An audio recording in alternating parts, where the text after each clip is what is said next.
Hello friends, welcome back to Dream Success Academy. मैं अविनाश आप सभी का स्वागत करता हूं आज के इस वीडियो में। दोस्तों, आज की वीडियो में हम लोग आरपीएफ कांस्टेबल भर्ती परीक्षा 2024 के लिए प्रीवियस ईयर क्वेश्चन पेपर को कवर करेंगे। ठीक है, देखिए आज हमारा सेट नंबर 3 होगा। इससे पहले सेट नंबर 1 तथा 2 को हम लोगों ने कवर कर रखा है।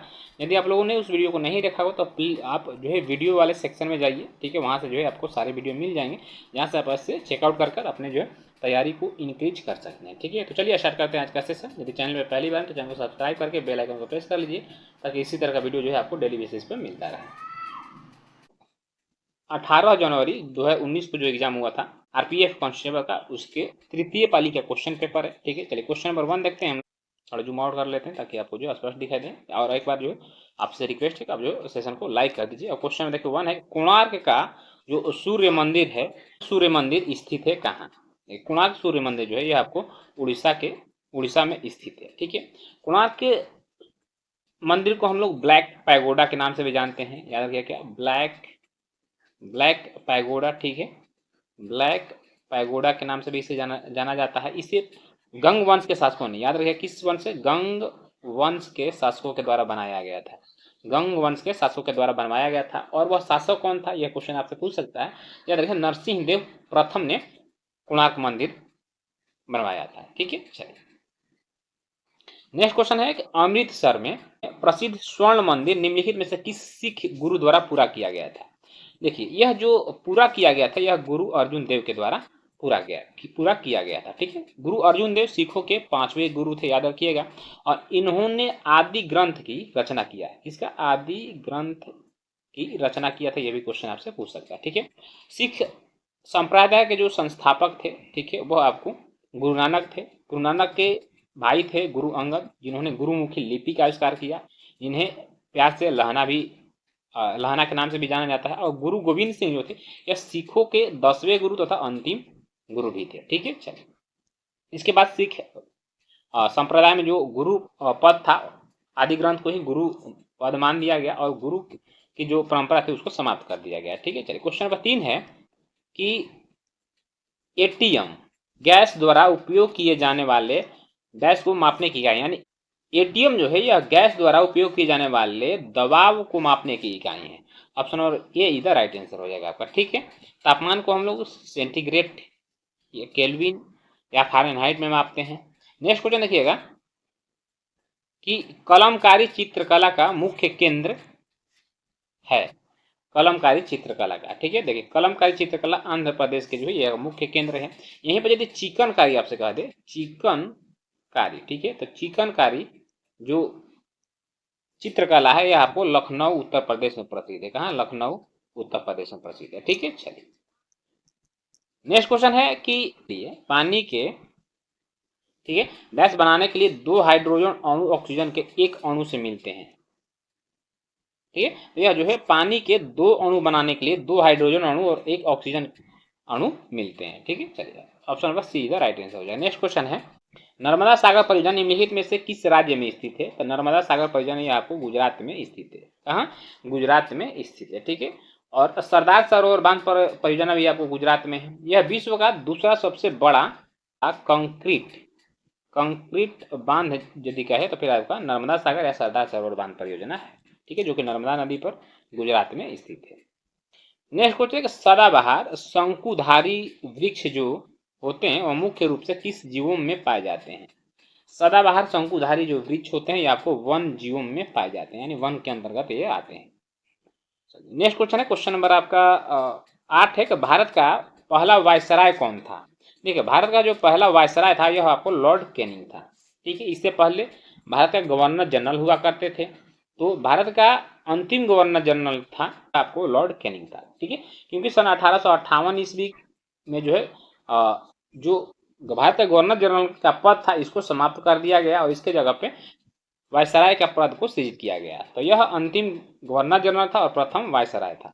वहां का अंतिम वायसराय यदि कहे तो लॉर्ड माउंटबेटन हो जाएगा। ठीक है, चलिए क्वेश्चन नंबर अगला है कि किस अधिनियम ने भारत में दोहरी सरकार को समाप्त कर दिया? तो यह जो है आपको भारत सरकार अधिनियम 1858 ने जो दैव शासन व्यवस्था था उसको समाप्त कर दिया था। ठीक है, चलिए क्वेश्चन नंबर 10 है कि निम्नलिखित में से कौन सा तमिल साहित्य का महाकाव्य है? देखिए शिल्पादिकारम, यह जो है तमिल साहित्य का एक महाकाव्य है। ठीक है। क्वेश्चन नंबर 11 है कि ब्रिटिश सरकार ने भारत में ईस्ट इंडिया कंपनी को किस नियम से लागू और विनियमित किया था? यह जो है आपको रेगुलेटिंग एक्ट सन 1773 ईस्वी के तहत जो है ब्रिटिश ईस्ट इंडिया कंपनी ने ब्रिटिश सरकार ने जो है ईस्ट इंडिया कंपनी को के नियम को लागू और विनियमित किया था। ठीक है। देखिए जो रेगुलेटिंग एक्ट सन 1773 ईस्वी आया था, ठीक है, इसी के तहत जो बंगाल का गवर्नर होता था उसके पद को चेंज करके बंगाल का गवर्नर जनरल कर दिया गया। और बंगाल का प्रथम गवर्नर जनरल जब भी आपसे पूछे याद रखिए वारेन हेस्टिंग्स हो जाएगा। ठीक है। ठीक उसी तरह से पिट्स इंडिया एक्ट जो है, जो इसमें कमियां रह गई थी रेगुलेटिंग एक्ट 1773 के कमियों को दूर करने के लिए पिट्स इंडिया एक्ट को 1784 में लाया गया था। क्वेश्चन नंबर 12 है कि आयात पर लगे कर को, ठीक है, क्या कहा जाता है? यानी देखिए जो हमारे देश में विदेशों से सामान आते हैं तो उसे हम क्या कहते हैं? आयात कहते हैं। और जब हम अपने देश से सामान को विदेशों में भेजते तो उसे निर्यात कहते हैं। इसे समझिएगा। ठीक है। निर्यात और आयात क्या है? तो जब विदेशों से कोई वस्तु हमारे देश में आती है तो उस पर जो कर लगता है उसको टैरिफ कहा जाता है। ऑप्शन नंबर ये इधर राइट आंसर हो जाएगा। ठीक है। चलिए क्वेश्चन नंबर 13 है कि ऐसी प्रक्रिया जिसके द्वारा एक जीवित पौधे का पानी परासरण द्वारा कम होता है और सिकुड़ता है उसे क्या कहा जाता है? उसे जो है प्लाज्मोलिसिस कहा जाता है। Option number A is right answer हो जाएगा। ठीक है। क्वेश्चन नंबर 14 के निम्नलिखित में से कौन सी दक्षिण अमेरिका की सबसे लंबी पर्वत श्रृंखला है? देखिए दक्षिण अमेरिका जो है विश्व का चौथा सबसे बड़ा कॉन्टिनेंट है। यह विश्व का चौथा जो है सबसे बड़ा कॉन्टिनेंट है। तो बताना है कि देश का जो है सबसे लंबी पर्वत श्रृंखला जी कौन है? तो यह आपको एंडीज पर्वतमाला हो जाएगा। ठीक है। इसकी लंबाई आपको लगभग 900 किलोमीटर है। कितना? 900 किलोमीटर, जो कि 7 देशों से होकर गुजरता है। क्वेश्चन नंबर 15 है कि अंतर्राष्ट्रीय पुनर्निर्माण और विकास बैंक, ठीक है, को लोकप्रिय रूप में किस नाम से जाना जाता है? देखिए international bank reconstruction development IBRD। ठीक है। इसका लोकप्रिय नाम जो यह विश्व बैंक है। क्या है? विश्व बैंक। याद रखिएगा। ऑप्शन नंबर बी इधर राइट आंसर हो जाएगा। ठीक है। मुख्यालय वाशिंगटन DC USA में है। क्वेश्चन 16 के मंगल ग्रह में कितने प्राकृतिक उपग्रह हैं? तो मंगल ग्रह में मंगल ग्रह के जो है 2 उपग्रह हैं, फोबोस तथा डिओस। अगला क्वेश्चन है क्वेश्चन 17 के Jawaharlal Nehru port trust dash स्थित है? रखिएगा यह आपको मुंबई में स्थित है और इसे नहामा सेवा बंदरगाह के नाम से भी जानते हैं। क्या? नहामा सेवा बंदरगाह के नाम से भी जानते हैं। ठीक है। भारत का सबसे बड़ा कंटेनर बंदरगाह यदि आपसे पूछते हैं फिर यह आपको जवाहरलाल नेहरू पोर्ट ही हो जाएगा। क्वेश्चन 18 किण्वन प्रक्रिया की खोज किसने की थी? किण्वन प्रक्रिया की खोज लुई पास्चर के द्वारा किया गया था। नेक्स्ट क्वेश्चन है किस वर्ष में आधुनिक ओलंपिक खेलों में जिम्नास्ट प्रतिस्पर्धा को शामिल किया गया था? देखिए खेल और खिलाड़ियों से क्वेश्चन जो है आपके एग्जाम में बार बार पूछे जा रहे हैं। जितने भी प्रैक्टिस सेट हम लोगों ने प्रीवियस ईयर क्वेश्चन पेपर देखे उसमें से लगभग 3 से 4 प्रश्न है जो कि खेल से संबंधित है। इसे जो है आप लोग जरूर याद करिएगा।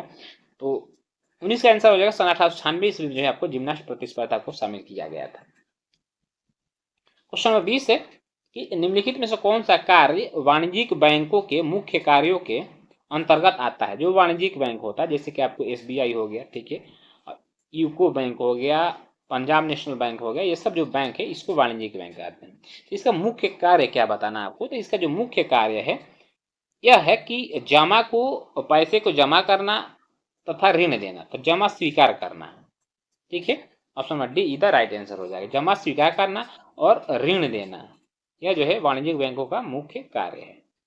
ठीक है। चलिए भारत के लिए मौद्रिक नीति का निर्माण कौन करता है? यदि आपको पता हो तो आप कमेंट बॉक्स में हमें जरूर बताएं। क्वेश्चन 21 है कि निम्नलिखित में से कौन सी सबसे पुरानी शास्त्रीय नृत्य शैली है? सबसे पुरानी शास्त्रीय नृत्य शैली बताना कौन सी है? तो यहाँ जो आपको भरतनाट्यम हो जाएगा। चलिए क्वेश्चन नंबर 22 देखिएगा कि सतह के एकांक क्षेत्रफल पर लगने वाले बल को क्या कहा जाता है?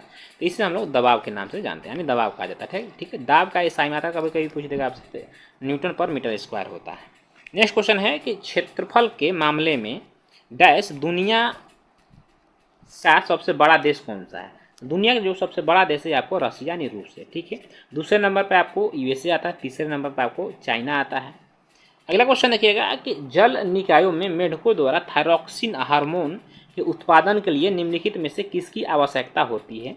तो इसके लिए आपको बात करें तो आयोडीन की आवश्यकता होती है।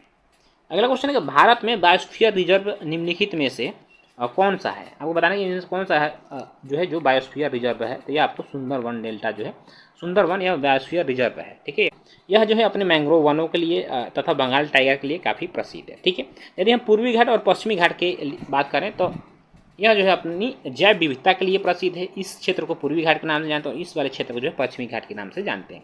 ये अपनी जैव विविधता के लिए प्रसिद्ध है। ठीक है, चलो अगला क्वेश्चन है कि क्रिकेट में LBW का पूरा क्या अर्थ है। यानी जो LBW होता है इसका फुल फॉर्म क्या है आपको बताना है। तो इसका फुल फॉर्म जो होता है लेग बिफोर विकेट होता है। ऑप्शन नंबर ए इधर राइट आंसर हो जाए। ठीक है, क्वेश्चन नंबर 27 कि वियतनाम की राजधानी कौन सी है। देखिए वियतनाम की राजधानी आपको हनोई है।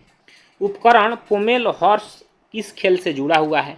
तो पोमेल हॉर्स का संबंध जो है आपको जिम्नास्ट से है, जिम्नास्टिक से है। अगला क्वेश्चन है कि जल जहाजों और पनडुब्बियों, जल जहाज ठीक है और पनडुब्बियों को डिजाइन करने में निम्नलिखित में से किस नियम या सिद्धांत का उपयोग किया जाता है। तो इसमें जो सिद्धांत का प्रयोग किया जाता है वो आपको आर्किमिडीज सिद्धांत का प्रयोग किया जाता है। अब बात करते हैं हम कि आर्किमिडीज सिद्धांत कहते किसे हैं। ठीक है, देखिए किसी वस्तु पर लगने वाला जो उत्प्लावन बल होता है वह वस्तु द्वारा जो हटाया गया द्रव्य होता है उसके बराबर होता है, जिसे हम आर्किमिडीज सिद्धांत कहते हैं। ठीक है, चलिए अगला क्वेश्चन है कि सबसे गरीब परिवारों के विकास के लिए निम्नलिखित में से कौन सी योजना शुरू की गई थी। देखिए शहरीकरण तो होगा नहीं, स्वयं सहायता समूह यानी सेल्फ हेल्प ग्रुप। ठीक है, ये आपको राइट आंसर है। जो सबसे गरीब परिवार है इसको आपसी सहयोग के माध्यम से विकास के लिए स्वयं सहायता समूह का गठन किया गया था। सुने होंगे जो स्वयं सहायता समूह जो अच्छे जो कि अभी कार्य कर रहा है। अंदर पूर्वी पश्चिमी कॉरिडोर जो कि पोरबंदर को किससे जोड़ता है। देखिए भारत हो गया, इसमें इसको बोलते हैं पश्चिमी पूर्वी कॉरिडोर जो कि पोरबंदर कहाँ है, गुजरात में है। पोरबंदर को सिलचर से जोड़ता है। सिलचर कहाँ है, यह आपको असम में है। तो ऑप्शन नंबर ए इधर राइट आंसर हो जाएगा। ठीक है, और एक दक्षिणी तथा उत्तरी जो गलियारा है, उत्तरी तथा दक्षिणी कॉरिडोर जो है यह आपको श्रीनगर को ठीक है कन्याकुमारी से जोड़ता है। इसे भी याद रखिएगा। ठीक है, चलिए ऑप्शन नंबर इसमें D is the right answer हो जाएगा। नेक्स्ट क्वेश्चन है किस देश में 2022 के राष्ट्रमंडल खेलों का आयोजन किया गया था। चूँकि देखिए यह एग्जाम 2019 में हुआ था। ठीक है, तो आगामी जो खेल तथा खेल के आयोजन प्रतियोगिताएं आयोजित की गई थी उसके बारे में यह पूछा है। तो 2022 के बारे में पूछ दिया था। तो जो 2022 का राष्ट्रमंडल खेल का आयोजन हुआ था यह इंग्लैंड के बर्मिंघम शहर में हुआ था। किंतु अब आपको याद रखना है कि जो 2026 का राष्ट्रमंडल खेल होने वाला है यानी कॉमनवेल्थ जो गेम्स होगा यह कहाँ होगा। तो यह याद रखिए यह आपको ऑस्ट्रेलिया में होने वाला। कहाँ, ऑस्ट्रेलिया के विक्टोरिया शहर में होगा। इसे नोट डाउन आप जरूर कर लीजिएगा। ठीक है, नेक्स्ट क्वेश्चन है कि श्वेत शब्द श्वेतांबर से जुड़ा हुआ है। जो श्वेतांबर शब्द है किस धर्म में जो प्रयोग किया जाता है। याद रखिए यह जो है आपको जैन धर्म से संबंधित, किससे, जैन धर्म से। ठीक है, चूँकि जैन धर्म में श्वेतांबर और दिगंबर शब्द का प्रयोग किया जाता है। जो श्वेतांबर जो श्वेत वस्त्र पहनते हैं उन्हें श्वेतांबर कहा जाता है, और जो ठीक है वस्त्र नहीं पहनते उन्हें दिगंबर संप्रदाय के लोगों के रूप में जाना जाता है। क्वेश्चन नंबर 34 है कि ऐसी प्रजातियां जो केवल कुछ क्षेत्रों में पाई जाती हैं और जो आमतौर पर प्राकृतिक या भौगोलिक बाधाओं के कारण अलग थलग पड़ जाती हैं उसे क्या कहा जाता है। उसे जो है आपको स्थानीय प्रजाति कहा जाता है। Option number D is the right answer हो जाएगा। नेक्स्ट क्वेश्चन है कि वॉलीबॉल खेल में स्पाइक को किस नाम से जाना जाता है। तो जो वॉलीबॉल खेल होता है इसमें स्पाइक को हम लोग स्मैश के नाम से जानते हैं। किससे, स्मैश के नाम से। ठीक है, किससे भारत की आज़ादी का पहला युद्ध कहा जाता है। तो भारत की आज़ादी जो पहला युद्ध हुआ सन 1857 ईस्वी की जो क्रांति हुआ था इस स्वतंत्रता का प्रथम युद्ध कहते हैं, यानी जिसे सिपाही विद्रोह के नाम से भी जाना जाता है। यह जो विद्रोह हुआ था 10 मई सन 1857 ईस्वी को मेरठ छावनी से प्रारंभ हुआ था। ठीक है, देखिए इनमें से दो ऑप्शन में दिया हुआ है, एक बक्सर की लड़ाई, एक दिया प्लासी की लड़ाई। यह दोनों जो लड़ाइयाँ काफ़ी इंपॉर्टेंट है। ठीक है, आपके एग्जाम के दृष्टि से। तो बक्सर की लड़ाई जो हुआ था सन 1764 ईस्वी में हुआ था, और प्लासी की लड़ाई जो हुआ था यह सन 1757 ईस्वी में हुआ था। इसे भी जरूर याद रखिएगा। ठीक है, देखिए बक्सर के युद्ध में आपको जो मुगल ठीक है अवध के नवाब तथा बंगाल के नवाब के जो त्रिगुट सेनाएं थे उसको रॉबर्ट क्लाइव ने, अंग्रेज सेनापति रॉबर्ट क्लाइव ने हराया था। यह काफ़ी इंपॉर्टेंट है।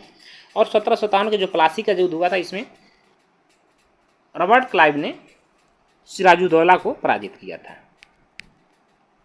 क्वेश्चन नंबर 37 है कि दुनिया में चौथा सबसे बड़ा महाद्वीप कौन सा है? दुनिया का चौथा जो सबसे बड़ा महाद्वीप है ये आपको दक्षिण अमेरिका है।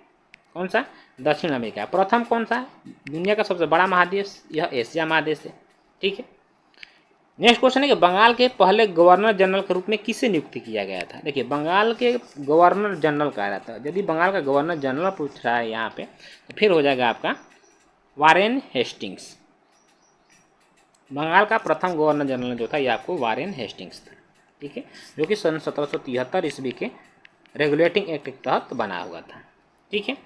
बंगाल का प्रथम गवर्नर सिर्फ पूछते तो फिर आपको रॉबर्ट क्लाइव हो जाएगा। भारत का प्रथम गवर्नर जनरल पूछे तो फिर आपका लॉर्ड विलियम बेंटिंग हो जाएगा। भारत का यदि पूछे तो लॉर्ड विलियम बेंटिंग, बंगाल का यदि पूछे तो फिर आपका वारेन हेस्टिंग्स। थोड़ा थोड़ा जो है सिर्फ शब्दों का हेर फेर है और उससे आपका आंसर बदल जाएगा, इसलिए जो है इसे आप ध्यान से याद करिएगा।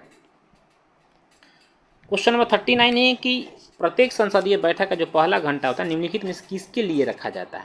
देखिए, जब भी संसद की बैठक चल रही होती है तो जो संसद का जो पहला सत्र होता है यानी 1 घंटे का, उसे प्रश्नकाल के रूप में जाना जाता है। क्या? प्रश्नकाल।